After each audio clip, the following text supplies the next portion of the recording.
you guys, welcome back to my channel. Today's video, and let me just say I'm laughing because I'm like, I had to put on my camo because I am ready for war, because I know y'all gonna come for me in the comments. And let me just say again, this is not an attack on anyone whatsoever. I'm giving you guys tips on implementing things, and nothing, and I do mean nothing about it, is personal.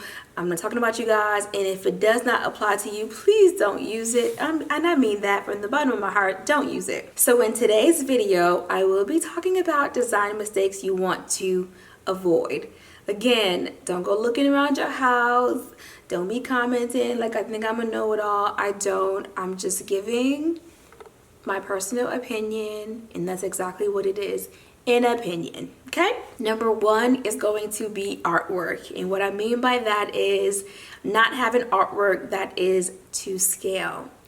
And I am going to be using the lovely piece behind me because it isn't going to be there forever, but while it's here, let's go ahead and just use it. Of course, there could have been a collage of things done on top of the fireplace. I just opted to do something really nice and grand on top of the fireplace, which really ended up creating a focal point with the fireplace. Now, I've seen when people put little tiny things and things too small, or maybe the TV is too small. And one of the things that I combat with my clients is putting a huge TV on a tiny mantle, and I'm like, please don't do that. But again, people are gonna do whatever they want to do. All I can do is advise against it, but really want to focus on scale. So one of the things that I even spoke with a client with yesterday, she said she wanted a 60-inch TV. Then I said, you're going to have to find like a 75-inch credenza to go underneath it. And she said, well, what if I want to do a 72? Then your credenza needs to be like 80 something.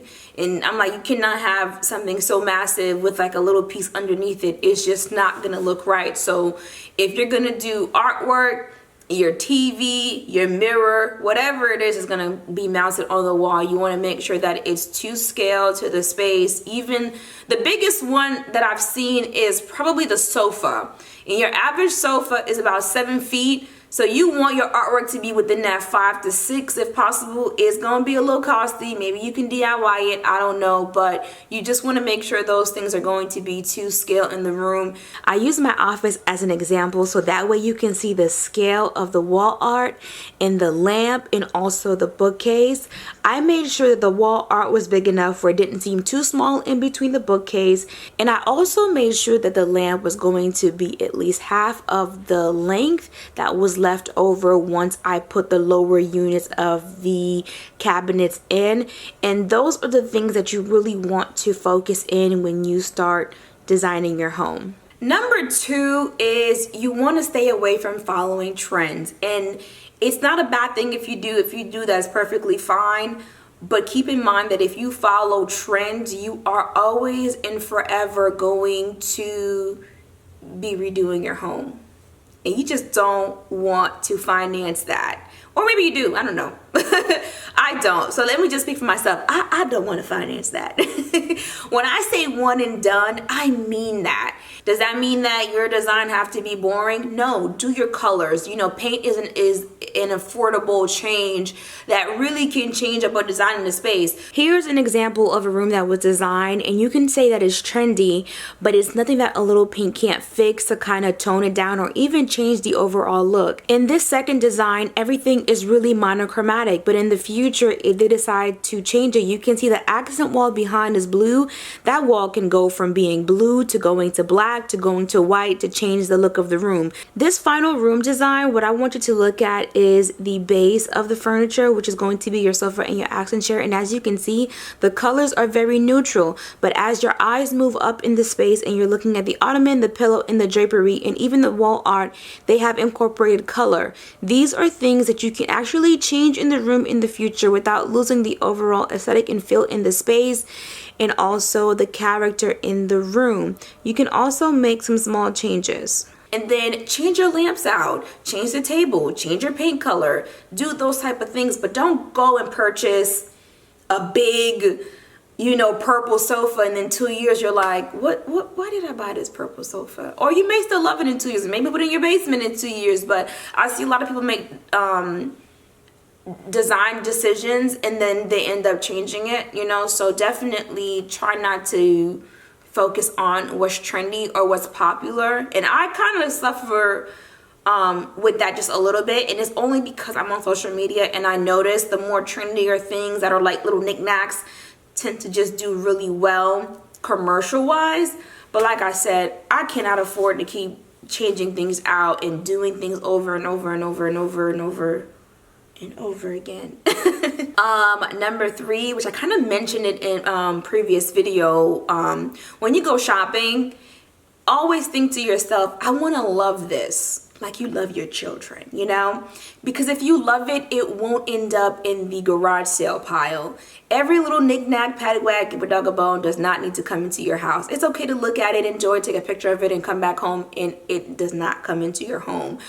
The pieces that I'm talking about is those pieces where you've seen it in the store, you didn't buy it, you go home and you go to bed, and you're like, dang, I should have bought it. You're in another store and you're still thinking about it. And then you're like, let me just go look. And it's no longer there. You should have bought it.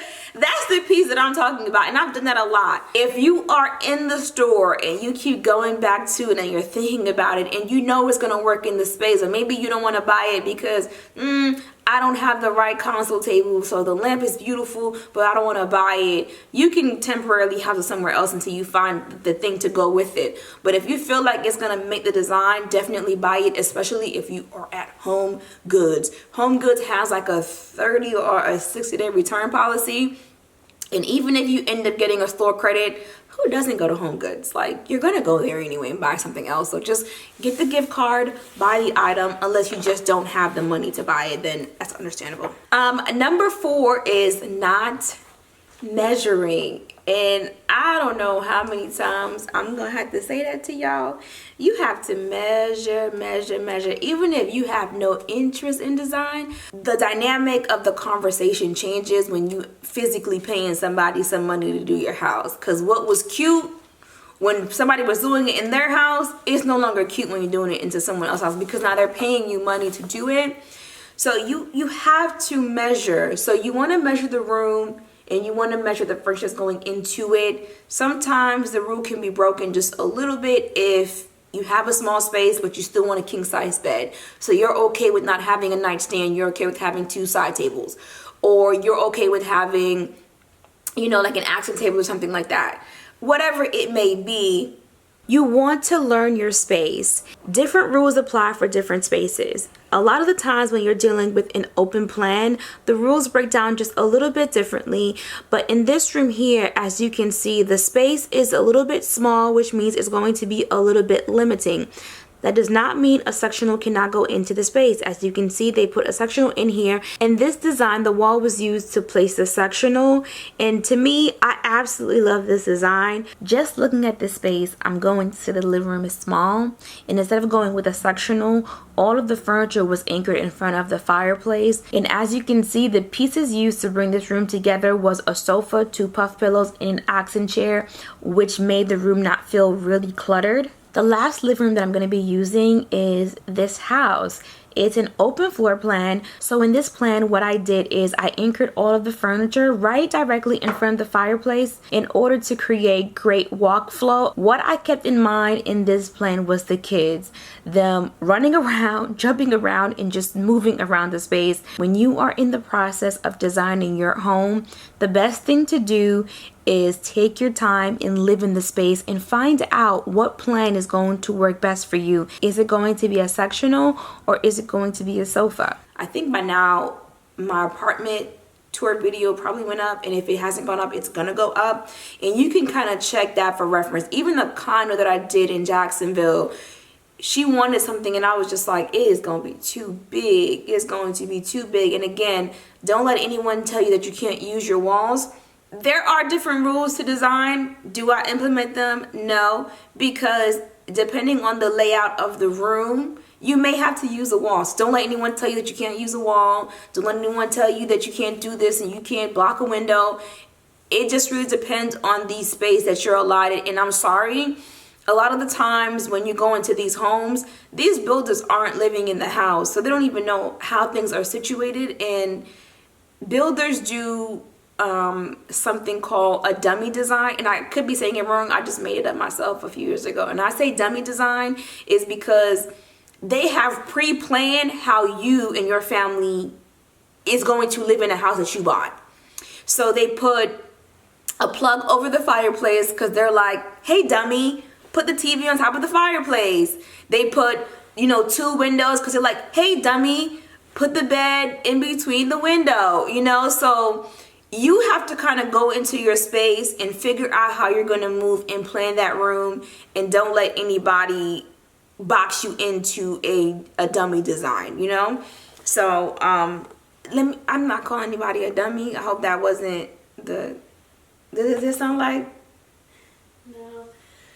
I'm not calling anyone a dummy. Let me just be very clear on that. I'm saying, like, that's what the builders do when they're building these homes, like, you know. Number 5 is just planning for your furniture, like too big or too small, which I just kind of hit the topic on that. So yeah, I think, again, measurements play along with that too. Measure your sofa, measure your table, measure your rug, measure all of that. And I do have a video coming up with the measurements, so you want to stay tuned to that. So that way, even if you're not interested in designing, you don't want to hire someone, or you just want to get your house together, at least you'll have that to kind of arm yourself. And again, I'm not saying that it's not foolproof. I'm just saying these are things that I use, and hopefully it helps. Number 6, wrong rug sizes. Either it's too big or too small. And like I said, I will be doing a video on rugs and all that, so you guys will get to see that.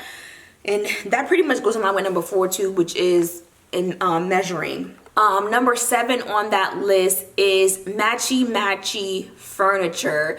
You just don't want your room to look as though you went into one store to purchase everything. Even if you did, you can mix and match your dining room tables in your chair, a sofa with an accent chair. Now, a lot of times when I collab with a company and I need to get a room done, I will do the matching set, and then after the collaboration, I'll move things around once the video is done.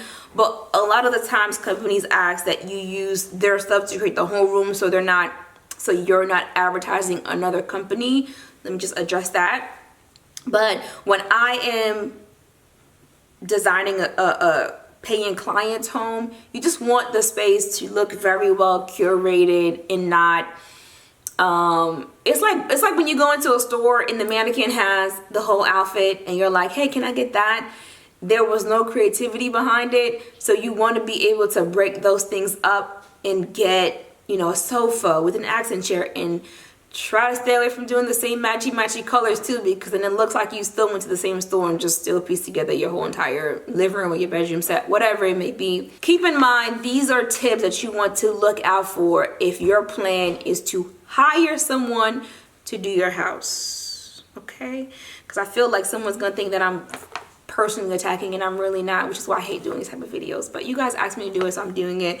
All right, so number 8 for me, I think having way too many accessories is a major no-no, but I do understand certain style aesthetics call for it. It's just not my personal style. I hate feeling cluttered. I hate feeling overwhelmed in a space.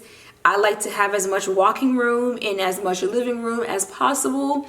So I don't like to just have a lot of things around me, and maybe that's why I'm so like one-sided on it. So I'm not going to put a whole lot of things on my coffee table. I'm not going to put a whole lot of things on my console. I'm not going to put a whole lot of things on my walls. I'm just not that person. But if you are, try to create some sort of design aesthetic to the wall. So if you're going to, you know what I really like, but I wouldn't do it?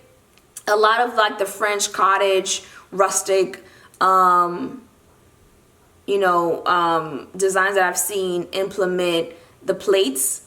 And sometimes they go fine antique plates, and sometimes they'll just paint all the plates one particular color with the chalk paint. And they create a really beautiful design. I'm like, oh, that is so pretty.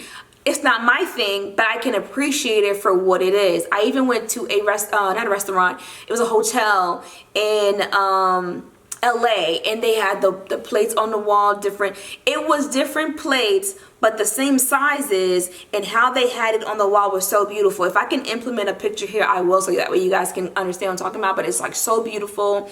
When someone is doing a gallery wall, they do a mosh posh of a style to make it just look really, really nice and unique, where you're not coming into a room and it just looks like things are on the wall. So you can definitely do clusters of something, but it has to make sense. Number 9 is the bedside lamp.